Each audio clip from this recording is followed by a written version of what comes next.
Hey guys, welcome to another episode of Gunpla TV, and this is packed full of LED goodness. So if you can't tell already, these are two relatively new Ultraman. One is the Ultraman suit Tiga, and the other one is the Ultraman B-Type limiter release version. Now, they obviously both have LEDs that have these really cool effects, and the light comes out the eyes and the chest piece. As you can see, this is the chest piece. This one's a very bright one, actually. I'm quite impressed by how much light comes out. The eyes also light up too. But let's have a look at these in some light. Okay, so here they are in all their glory. And below are the parts that come with them. So the limited release version actually comes with a hell of a lot more stuff over this Tiger. It actually comes with a lot of hands, whereas this only comes with two, and you have to, the type of parts that go on the hand, if you can see that, need to be taken off the original and put onto these. So that's a bit annoying, but whatever. So let's talk about the limited release version first. The suit has like limiters that can be taken off, and then the specimen core in the middle of the chest emits red light, and the entire body glimmers due to the reflecting light. So basically it's going into a type of hyperdrive, but it can only do this for 3 minutes, and then if the limiters are released, it gets really powerful, but it's only 3 minutes it can do this for. And that's when you put the LED on and you see all that light coming out of his chest. Whereas the Tiger is just a Tiger crystal, that's when you see the blue emit from his chest there. So the makeup of these two is actually rather different, I would say. The Tiger one, it says that it's the articulation and pull-out structure in each joint enable various action poses.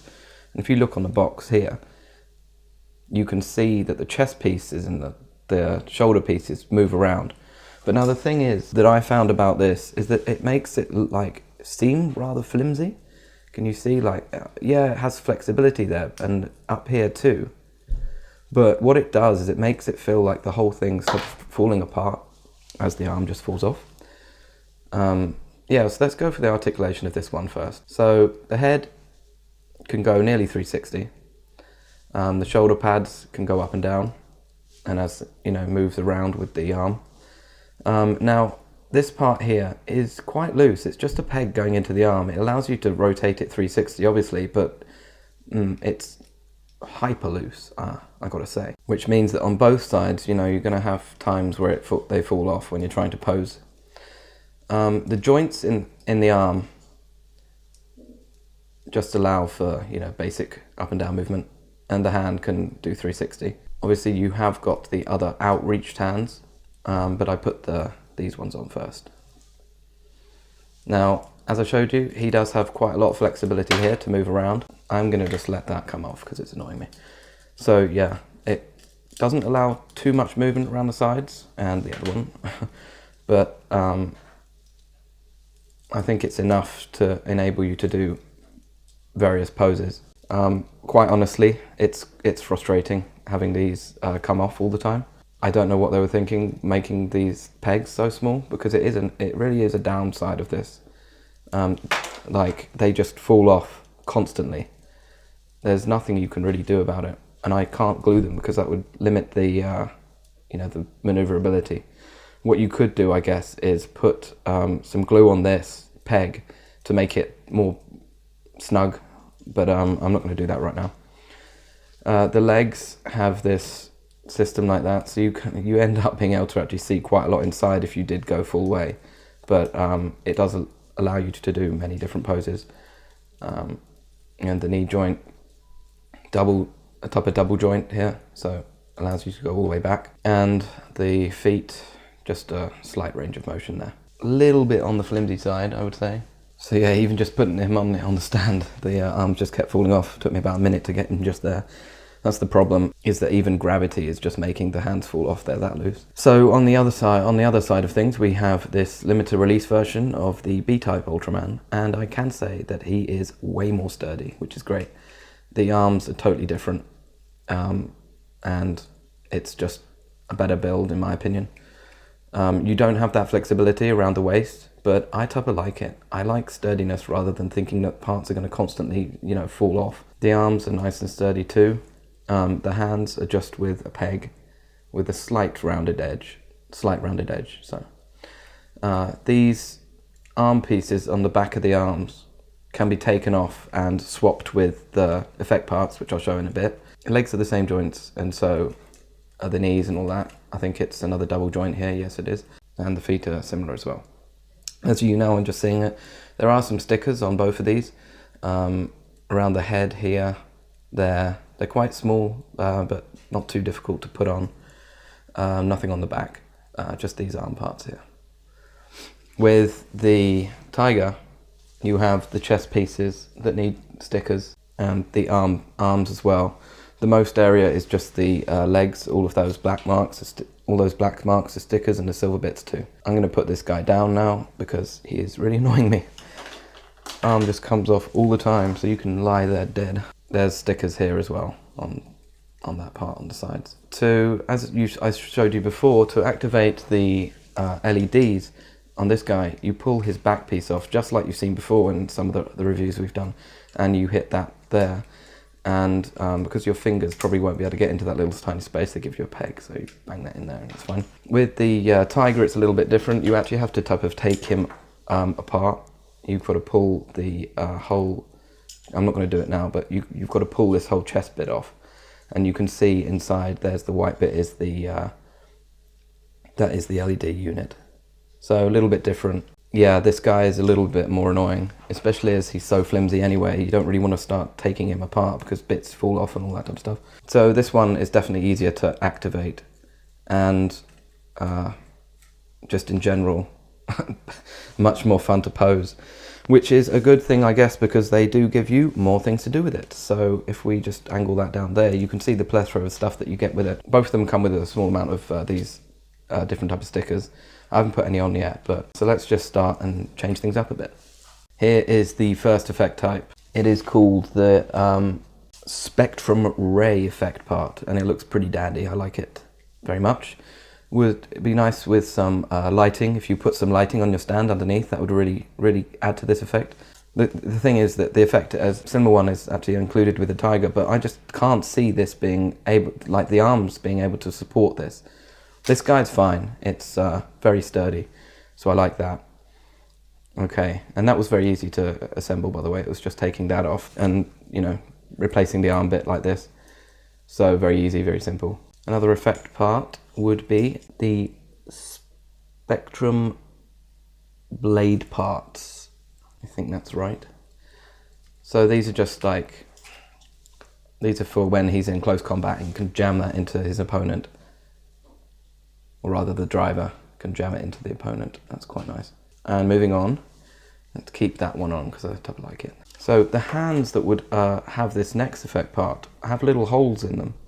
And what this does, it enables you to put this Spectrum slash effect part, I think it is. I may be getting those two mixed up. One's a Spectrum slash effect and the other is a Spectrum blade effect. So there we go, and it fits in really nicely, and I'll just put this on the Ultraman. So here it is, very nice, I like it, and it's also very sturdy, so that helps. So normally you have actually got two of these, and you have two of them, and I guess he would not be doing what he's doing now, because normally he'd have both of these out at the same time. But I really love this effect. I love the plastic and translucentness of it all. You know, if you wanted to light this up, it would be very good. Okay, and finally, you get a big gun. So this gun is actually rather unique, and as you can see at the bottom, it says, a weapon unique to the kit, designed by Eiichi Shimizu. So yeah, it's just a big hulky gun. There's some nice panel lines there, so if you wanted to add some effects to it, you could. The handpiece is one of the type of ones I really like. It's, you know, it's fixed, two different parts, one on one side, one on the other side, and you sandwich in that handle. Love it. Means it's not going to fall out. That's awesome. It's a big boy. So yeah, I do love that. I think that's really neat. So there you go. There's so many things you can do with this. It comes with a stand as well. Lots of detail stickers and things like that to add the little marks. But it is a stellar kit. It's really sturdy, and I love the way that you can turn the LED on. Now let's get to the last bit of this review and show you the spare show you the effect parts for the Tiger. I don't know how this is going to work out, but also he does have another original unique weapon, and this is also designed by that same chap who's got a difficult name. So as with the other Ultraman, all you do is you take that off and this sandwiches in on the side here. So just whilst I'm transforming this, it doesn't make sense for him to have that weapon whilst he's got a fist.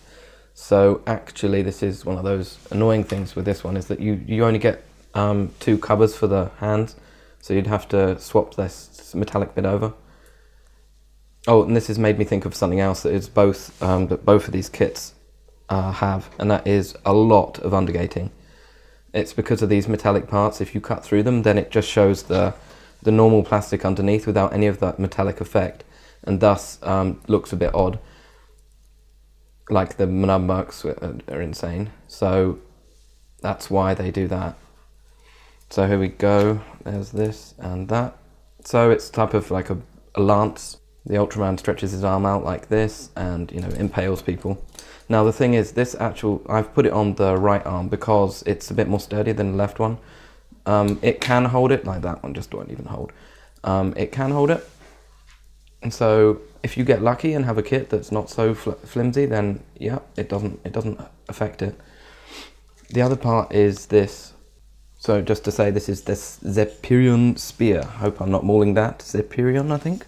The other one is the Spectrum Ray, if it's anything similar to the other one. So you don't, unlike the other kit, you don't get more parts to be able to put this. Unfortunately, you have to take that off and take the hook off here. It like goes in like so. Let me take that. So there you go. And then that then attaches to this quite nice and snugly, actually. And then if we try and put it on here like so, we can see if it's going to hold. Yeah, it does hold. That's good. So maybe I've just been unlucky. I'm really slating this, but it's because it's so frustrating for me to try and do some of these poses. Like that's just gonna fall off. No, that's okay. So there you go. Obviously I'm not posing it like it should be in the thing, but I just wanted to give you guys an idea of what effects he has. So there you go. That pretty much wraps it up for this guy. He doesn't have so much. I'll just show you the stickers actually. Some nice little detail bits. Guts, it says. And the other one, this is for the limited release one. There we go. Quite nice. So I would say I do love this one here. I think it looks really cool. I love the glossy parts. I love the way that they've put it together without you know, you seeing any nub marks because of the immense amount of undergating that is involved with both of these kits. They both do have really lovely glossy plastic. I like the fact that there's something unique about both of them with the specially designed guns and specially designed type of arm piece here. This one here. But let's hope that it was just my one that had a bit of a problem, because apart from that, the maneuverability is great, but it's just a bit of a disappointment that it's quite difficult to make this guy be able to actually have it armed without it falling off. I think it's probably just my one, because that, you know, that would have been caught by QC at some point. This guy just has different type of joints on the arms, so it's not a problem here. But that about rounds it up. Thanks for watching, and see you again next time.